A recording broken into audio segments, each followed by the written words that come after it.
Los Angeles Lakers panalo sa kanilang unang laro sa regular season.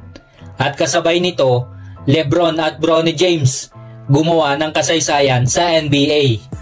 Naghalimaw si Anthony Davis mga chong sa kanilang katatapos lang na laro at unang laro sa NBA regular season kontra sa Minnesota Timberwolves. Grabe ang ipinakitang laro ni Anthony Davis. Mukhang siya na ang magdadala sa Lakers simula ngayon. Nagpakawala lang naman siya ng 36 points kasama ang monster 16 rebounds at 3 matitinding blocks. Kitang-kita ang kanyang hustle sa buong laro. Talagang agresibo sa parehong offense at defense.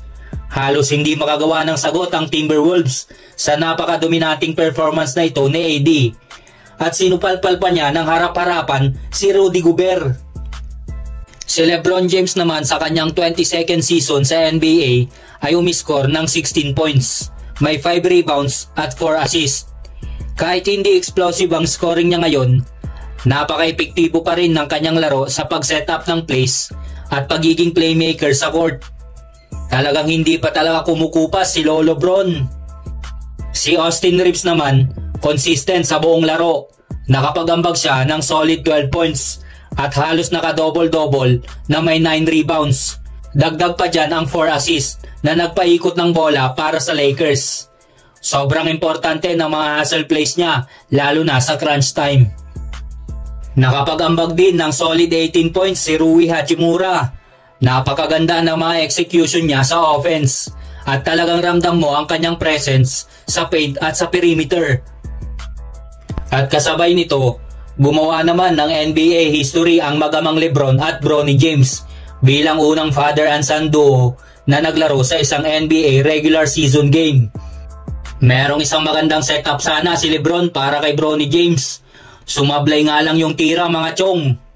Talagang pigil hininga ang mga fans habang tinitira ni Bronny yung bola. Sayang lang at di pumasok. Bagamat hindi nakapagtala ng punto si Bronny sa laban na to, makasaysayan pa rin ang moment na ito dahil sila ang unang magama na nakapaglaro sa NBA.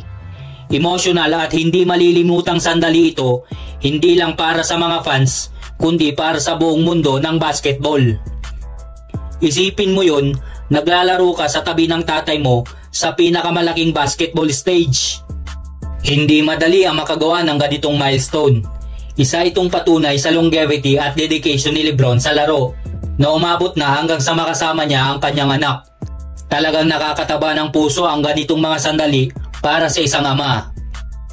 Ang buong laban ay naging battle of grit and execution para sa Lakers, lalo na't mahigpit ang depensa ng Timberwolves.